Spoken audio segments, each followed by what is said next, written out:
La ponencia, muchas gracias. Compañero de la Escuela Social Fernando de Pie, compañero Martínez Garza, que no tenga reconocimiento al doctor Gustavo Molina.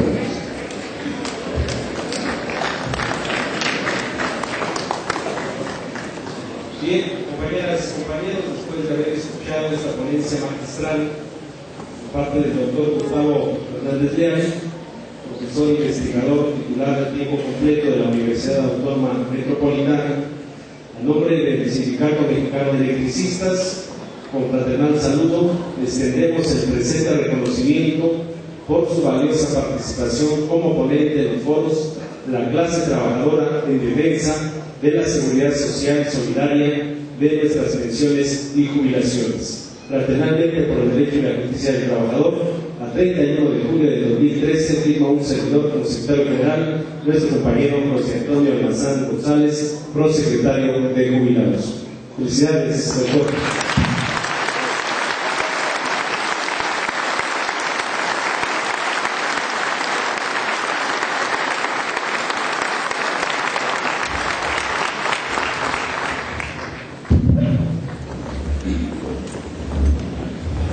Antes de dar paso a la siguiente ponencia, se encuentra con nosotros nuestro compañero secretario de Fomento a la Salud del Sindicato Mexicano de Electricistas, al cual le ofrezco una disculpa porque cometió una omisión, nuestro compañero Miguel Marca Ríos. Bienvenido, Miguel. También está con nosotros el compañero secretario de Educación y Propaganda, el compañero Fernando Mesa. Bienvenido, Fernando. Y está con nosotros también un compañero de la Confederación Nacional de Trabajadores y es coordinador del Frente Sindical Mexicano, el compañero José Luis Vega. Bienvenido, José Luis.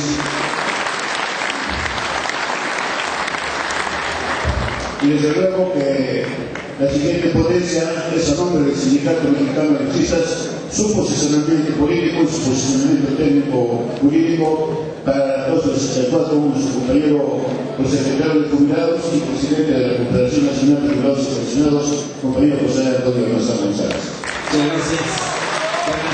Compañeros.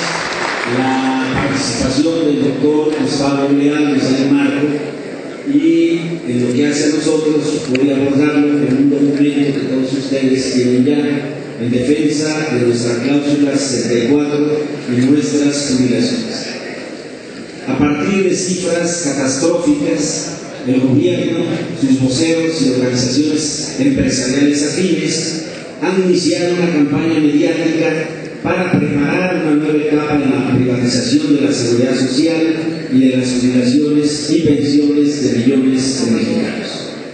Se habla de una crisis que viene de dimensiones apocalípticas, como resultado, dicen, de regímenes pensionarios que, según estos personeros, nunca fueron fondeadas. Se menciona, por ejemplo, que en 2010 el monto de estos pasivos laborales de pensionados y jubilados ascendieron a más de 14 billones con B de bueno, representando el 104% del Producto Interno Bruto de nuestro país en el año de 2010.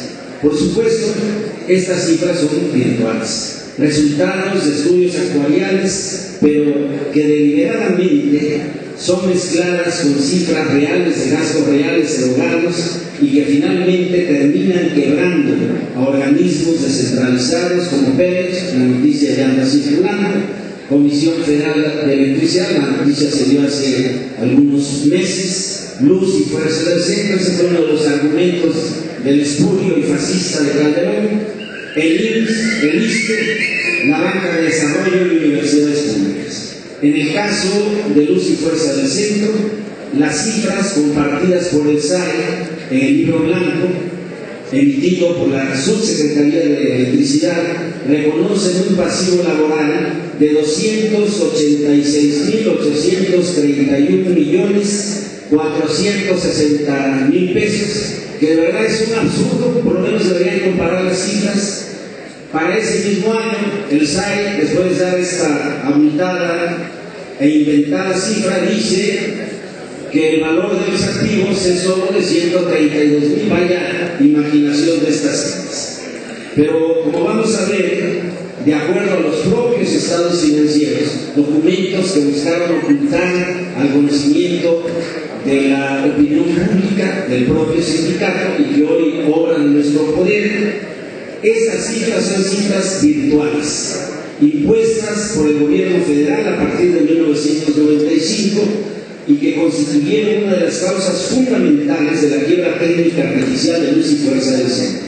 La otra causa determinante, como lo hemos analizado, lo fue la compra en bloque de energía eléctrica de Luz y Fuerza del Centro a Comisión Federal de Electricidad, que para el 2008 es un ejemplo, pero es una historia que viene desde 1975, pero para el 2008 representó el 120% de sus ingresos totales por venta de energía eléctrica.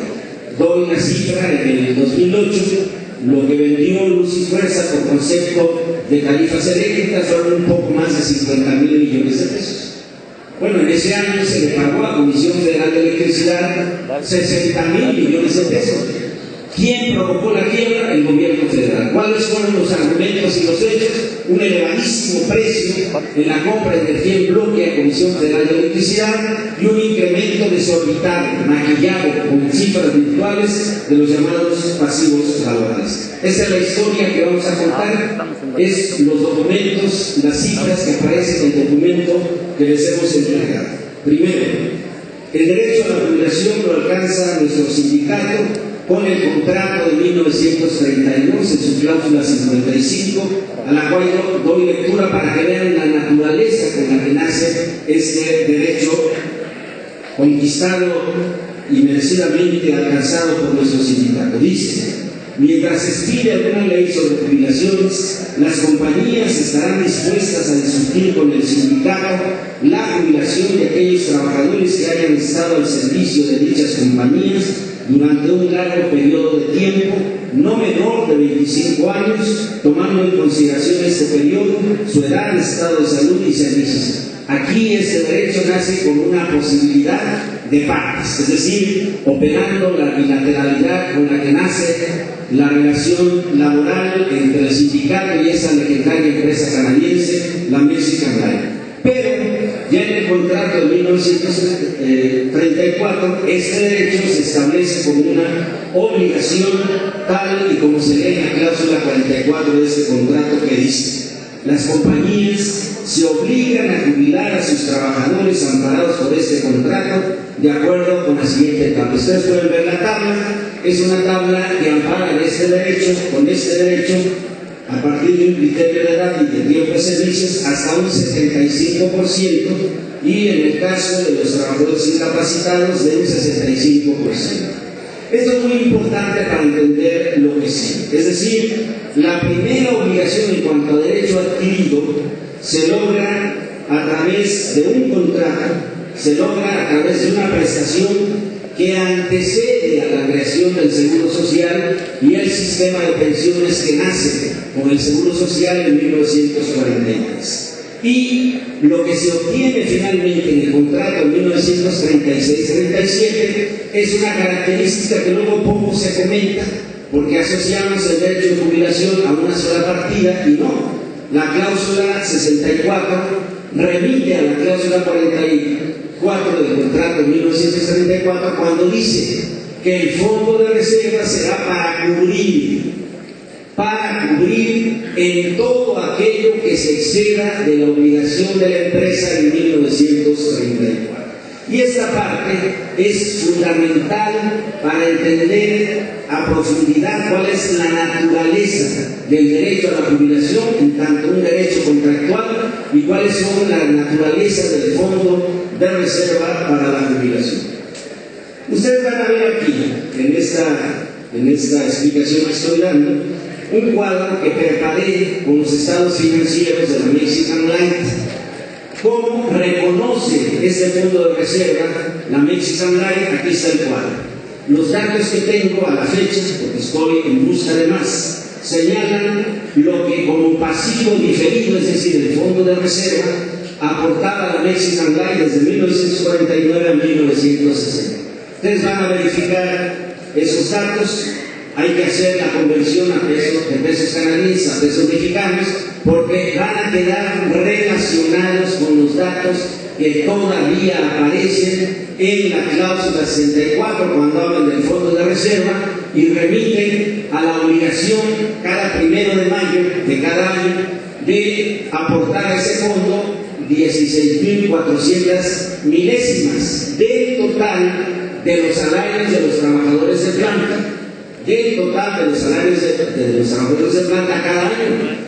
Y después, una vez pagadas las jubilaciones, pagadas las compensaciones y otros derechos derivados de la cláusula 64, de lo que quede y de lo que se aporte cada año, la Mexicana está obligada a aportar un 4% el 4 de abril de cada año. Eso se mantuvo, eso se mantiene a la fecha de nuestro contrato colectivo de trabajo y es cuestión de hacer cuentas con los números que estamos exigiendo. Aquí la parte relevante que quiero resaltar es que durante todo el periodo previo a la nacionalización en 1960, es decir, de 1949 a 1959, la empresa estuvo pagando conforme lo establece nuestro contrato colectivo de trabajo y en 1960 continuó pagando de la misma manera. Esto es importantísimo porque en ese momento opera el patrón sustituto, en ese momento la legendaria Mexican Light se transforma en Compañía Mexicana de Luz y Fuerza Motriz. Y aquí viene la parte, en mi opinión, relevante. Todos esos estados financieros, documentos que el gobierno de Calderón buscó ocultar a la opinión pública, sino la verdad se hubiera impuesto incuestionablemente. En esos documentos, la nota para los estados financieros y para los pasivos laborales se redactó de la siguiente manera. Las notas son las notas que colocan los auditores cuando hacen una revisión y una auditoría de los estados financieros a efecto de darle validez más allá de las cifras de la propia empresa de la que ésta se trata. Esa nota que operó durante todo este periodo que estoy señalando dice: este saldo comprende adeudos diferidos, depósitos varios y una provisión relativa al pasivo de la compañía por concepto de jubilaciones y compensaciones por separación de empleados sindicalizados y a otros empleados. Continúa la nota. Según las estipulaciones de contratos colectivos de trabajo sucesivos, está hablando de los contratos de 1932 a esa fecha, la compañía está obligada a establecer en sus cuentas una provisión relativamente pequeña para los beneficios de jubilación que van acumulándose a favor de los trabajadores. Aquí viene la parte interesante. Dice: todas estas notas durante ese periodo, esto se ha efectuado y la acumulación de dichas provisiones aparece en la partida de pasivo diferido, es decir, en el fondo de reserva que señala la cláusula 64. Y luego continúa dando un aporte, en mi opinión, fundamental para entender la panorámica actual. Con esta excepción, ¿cuál? Es el depósito pequeño, el fondo de reserva. La compañía no ha hecho provisión por concepto de su obligación de pagar jubilaciones y compensaciones por separación de empleados sindicalizados, toda vez que el Consejo de Administración opina que las tarifas a que tiene derecho la compañía, según la ley de la industria eléctrica de México, deben ser suficientes para que de futuros ingresos se recuperen los pagos futuros por este concepto. Es decir, esta es la otra lectura de lo que viene en nuestra cláusula 64, cuando una vez establecido el mecanismo para acumular fondos en el fondo de reserva para jubilación, señala al final que este monto las compañías podrán invertirlo de la forma en que estimen más conveniente. Ahí aparece como algo hipotético, pero aquí en los estados financieros de la Mexican Light y del primer año de la Compañía Mexicana de Luz y Fuerza Motriz, una vez que fue nacionalizada, aquí aparece lo que en el contrato es hipotético, aquí aparece como un reconocimiento de las compañías que han tomado ese fondo para invertirlo en la infraestructura y de esa manera garantizar con ingresos futuros las obligaciones futuras, que es para lo que está diseñado el fondo de reserva para la jubilación. Esta situación se continuó iguales estados financieros con la Compañía de Luz y Fuerza del Centro, S.A. y subsidiarias, que nace en agosto de 1963. Después se continúa con la misma compañía, pero en estado de liquidación y disolución, a partir de que es colocada con una reforma a la Ley del Servicio Público de Energía Eléctrica en 1975. Y esa parte que voy a mencionar es importante. Y en el primer año de creación del nuevo organismo, conforme a estados financieros debidamente auditados y consolidados, este mismo procedimiento se trasladó al nuevo organismo descentralizado. Ahí están los estados financieros, esos que buscaron ocultarnos ante la opinión pública y que actualmente obran en manos del Sindicato Mexicano de Electricistas. ¿Qué pasó a continuación? Hay una tabla que no voy a comentar porque son bastantes datos, pero es una tabla que habla de la evolución de los fondos de reserva de previsión social en lo que hace el fondo de reserva para la jubilación, pago de las jubilaciones, seguro sindical, compensación por antigüedad, etc. Pero hay un dato relevante que no puedo dejar pasar de lado. Ese fondo, para diciembre de 1994, 10 meses de creación del nuevo organismo, era de 1.249 millones de pesos. Al año siguiente lo elevaron artificialmente a 5.468 millones de pesos. ¿Alguien dice se jubiló mucha gente? No, simplemente se apoyaron en un estudio actuarial, inflaron las cifras del fondo de reserva y lo peor, mezclaron estas nuevas cifras, estas nuevas cantidades virtuales con los resultados de explotación, es decir, los ingresos reales y los costos reales, en este caso del primer año del nuevo organismo, Luz y Fuerza del Centro. Resultado, inmediatamente un reflejo negativo en esos resultados de explotación, aparecieron las pérdidas y en la relación activo y fijo, el nuevo organismo al año de su creación apareció prácticamente en una situación de quiebra técnica. Digo prácticamente porque estamos demostrando que se trató de relacionar cifras virtuales con los estados reales de explotación. Para el año 2000, esa cifra se había incrementado a más de 30.000 millones de pesos. Para el 2005 ascendía ya a 68.000 millones de pesos y para diciembre del 2008 ascendía ya para 102.990 millones de pesos y, como hemos señalado, basados en los propios datos del SAE que consolida en un libro blanco la Subsecretaría de Electricidad en junio del año pasado, dicen ellos que ese pasivo alcanzaba ya la cifra de 287.000 millones de pesos.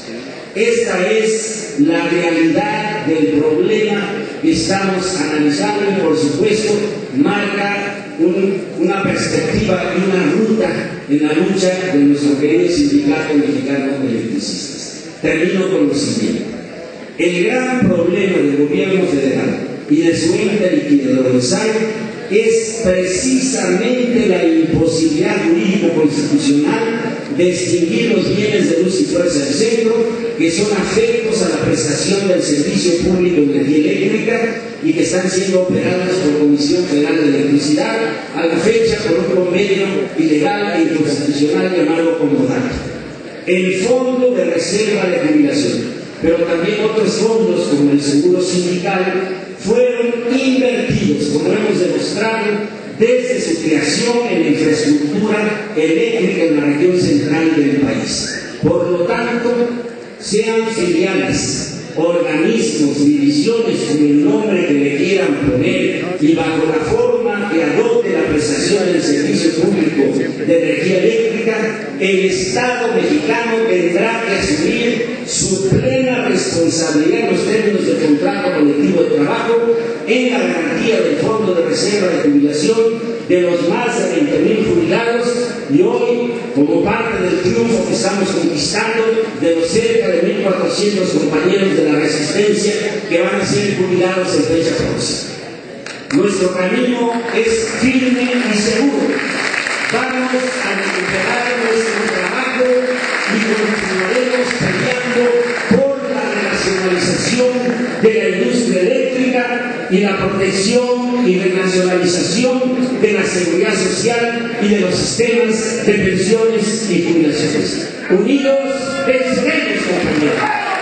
En la S, en la M, en la E, ¿qué dice?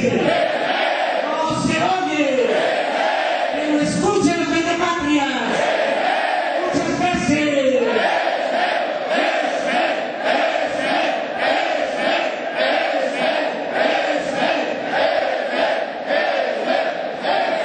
Muchas gracias. Se encuentran con nosotros nuestro compañero Juan Luis González Vargas, secretario de Sucursales. Bienvenido, Juan Luis. Compañero Dolores Vargas, secretario de Divisiones. Bienvenido, Dolores. Y nuestro compañero, secretario de Obra Determinada, el compañero Lauro López. Bienvenido, Lauro.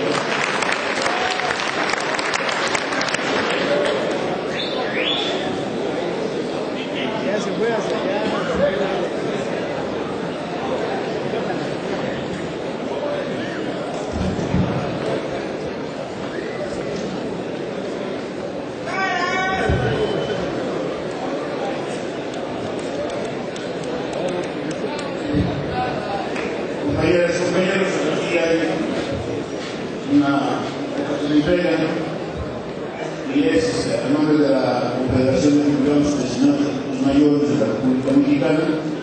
Es una que se hace en la doctora Gustavo Fernández. Él, desafortunadamente para nosotros, se tuvo que retirar virtud de los compromisos que tiene en su gran actividad como conocedor del asunto de la seguridad social solidaria y de las jubilaciones y pensiones. Van a continuar esas sesiones de foro que estamos llevando a cabo y de momento vamos a estar pendientes en ese sentido. En el otro sentido, con la exposición brillante de Almazán, señor Almazán, no tenemos ya ningún otro oponente. Estamos dando a ver la posibilidad de tomar uso de la palabra, que lo hemos comentado aquí en la mesa, para poder interactuar, pero les pido por favor que nos vayan haciendo uso de la palabra, sea hasta por 3 minutos, para darle seriedad y dinámica a la colaboración. ¿Alguien quiere responder de la palabra, compañeras y compañeros? Buenas tardes, compañeras y compañeros. La Confederación de Jubilados, Pensionados y Adultos Mayores de la República Mexicana, la cual organiza también este foro. Vamos a leer unas preguntas que surgieron de la discusión que tuvo nuestra Confederación con la presencia de las organizaciones que hasta este momento se integran a nuestra Confederación. El documento que nosotros leemos dice así: compañero José Antonio Almazán González, prosecretario de Jubilados del Sindicato Mexicano de Electricistas y presidente de la Confederación de Jubilados, Pensionados y Adultos Mayores de la República Mexicana, AC. La dirigimos también al doctor Gustavo Miguel Fernández, académico de la Universidad Autónoma Metropolitana y especialista en temas de seguridad social. Presente. En relación a este foro que estamos llevando a efecto en nuestro Sindicato Mexicano de Electricistas, este 31 de julio de este año, vamos a proponer las ponencias denominadas en defensa de nuestras jubilaciones y pensiones y en defensa a la seguridad social.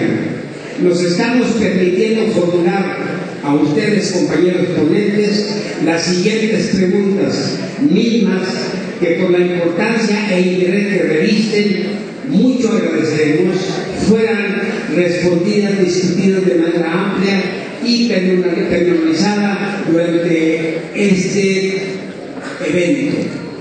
Primera pregunta: ¿es posible la reestatización y o nacionalización de las pensiones en nuestra nación mexicana? Segunda pregunta: ¿es pertinente y posible todavía la realización de auditorías a todos los fondos de pensiones en nuestro país?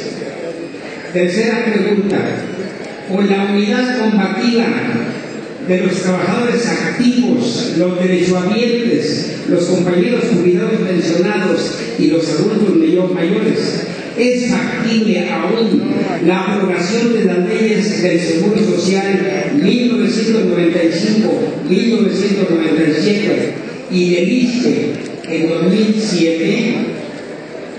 Cuarta pregunta: asimismo, deseamos saber qué repercusiones tendrá para el régimen de jubilaciones y pensiones la reforma laboral aprobada en noviembre pasado, aunada a los cambios que en materia energética pretende perpetrar el gobierno de Enrique Peña Nieto.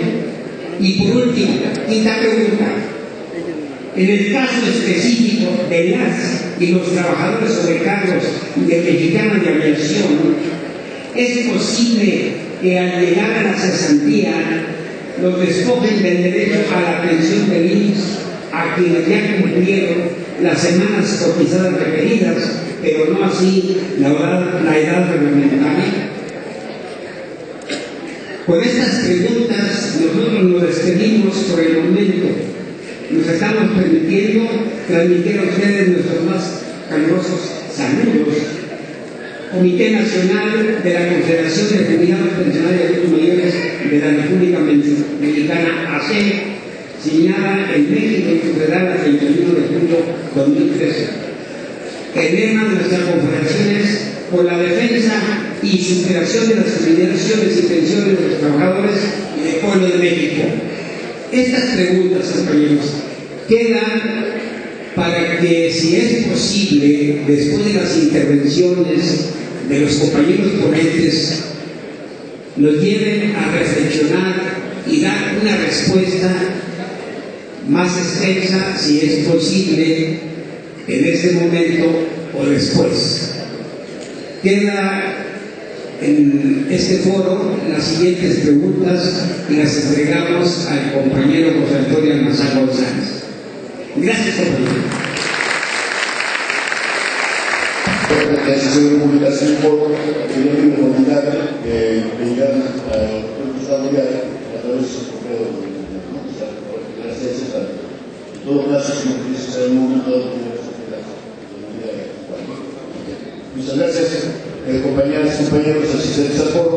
Nuestro compañero secretario general y secretario del exterior tienen una actividad muy importante que desarrollar. Y se van a retirar con la beca que ustedes. Compañeros, Martín.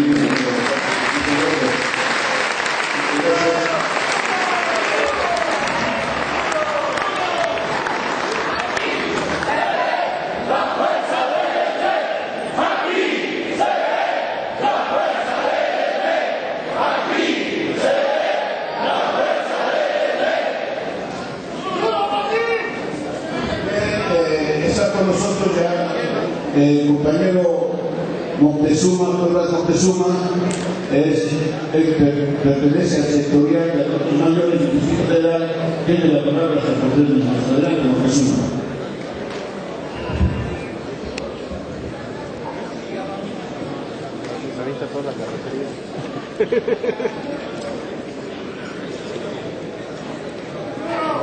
Bien. Primero, por supuesto, los adultos mayores del sectorial de esta Ciudad de México en construcción. Queremos saludar a los adultos mayores, por supuesto, no solamente a aquellos que hoy están en régimen de pensión y jubilación, no solamente a aquellos que están incluidos, como nos mencionan nuestros representantes, en esos 900 que ya fueron corroborados que cubren los requisitos y van a ser incorporados inmediatamente, sino queremos saludar a todos aquellos adultos mayores que no solamente con su presencia aquí, sino allá afuera, en la calle, nos han demostrado el esmero, pero también en otros sindicatos que la lucha en este país sigue. Los adultos mayores, queremos decirlo con todas sus letras, hoy pertenecemos a una generación que no solamente representa una fuerza de reserva intelectual, producto de haber asimilado la experiencia después de los años que hayan sido explotados o sobreexplotados esos trabajadores, sino hoy somos una generación que pertenecemos a una fuerza de reserva material y física. Estamos dispuestos a seguir marchando, a seguir apoyando con esa fuerza física las conquistas de los trabajadores activos. Los jubilados no estamos arrinconados. Los jubilados adultos mayores estamos hoy, por supuesto, aplaudiendo, estamos apoyando con nuestra reflexión y moralmente, pero también estamos con la fuerza física marchando por las calles, llamando, ¿verdad?, cobijando, platicando, impulsando el juicio crítico para rechazar con datos concretos de cómo es que hemos sido saqueados. Hemos sido saqueados porque los números que aquí nos vienen a recordarnos los dirigentes son números que se repiten a lo largo de la historia todos los días. Entonces, queremos decir que estas preguntas, ¿verdad?, vienen también porque apoyamos, por supuesto, las preguntas de nuestra confederación que hacen a nuestros ponentes. Hoy, con este foro, estamos replanteando lo que se dijo en el foro del año pasado, pero también estamos reconociéndonos entre todos que las preguntas, por supuesto, y las acciones concretas después de que se responden esas preguntas siguen pendientes. Nosotros necesitamos rescatar ese que hoy está en manos de privadas, el Afore. 21 administradoras que se están llevando todo, es nuestro dinero.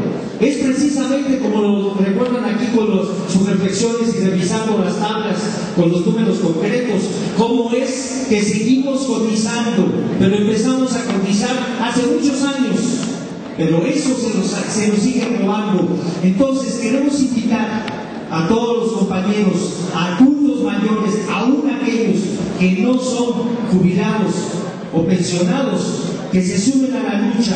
Por supuesto que la puerta ya fue abierta, la tuvimos que abrir empujones, porque 900 de 1400 que van a ser incorporados, ¿verdad?, es una conquista histórica que debe decírsele a la sociedad que la tenemos aquí, no nos la regalaron. Es una conquista que debemos defender precisamente, pero es el primer paso, porque necesitamos recuperar nada menos que nuestros fondos de ahorro solidario. Necesitamos también crear una banca social, una banca que por supuesto nos fondea ahora a nosotros, porque saben ustedes que la banca, ¿verdad?, esa que está anunciando que 170,000 millones desaparecieron en apenas 2 meses, pusieron la especulación de la bolsa en nuestros fondos y desaparecieron, y ahora nos dicen que no hay por qué pagar las jubilaciones. No desaparecieron, se lo robaron, se lo llevaron al extranjero, porque además toda esa banca es banca extranjera, filiales en nuestro país. Entonces, basta de saqueo, decimos nosotros. ¿Por qué no organizarnos para que, en principio, con una respuesta puntual a nuestras preguntas, nosotros tengamos los datos concretos y podamos salir a las calles, ¿verdad?, invitar a la sociedad? Solos no vamos a poder, ustedes lo saben. Entonces, esa es la invitación que queremos hacer con ese saludo. Gracias. Compañeras, compañeros, como ya se ha dicho, vamos a tener por lo menos otras 3 sesiones de este foro de la Casa del Trabajador en defensa de la seguridad social solidaria, de nuestras obligaciones y pensiones, y dentro, en formato de este foro, como ya observaron ustedes, se dio una información por parte del asesor respecto de la negociación del conflicto, tanto para la resolución laboral como para las organizaciones que están dentro del banco. Entonces, aprovechamos para hacer el foro y dentro del foro, cuando exista la información que va a ser continua, seguramente vamos a tener información por parte de la Administración Sindical. Ya no hay otro compañero que quiera hacer uso de la palabra y por tal motivo, siendo las 3:50 hemos concluido la primera sesión de este magnífico foro. Buenas tardes, buen provecho, nos vemos el próximo miércoles. Muchas gracias.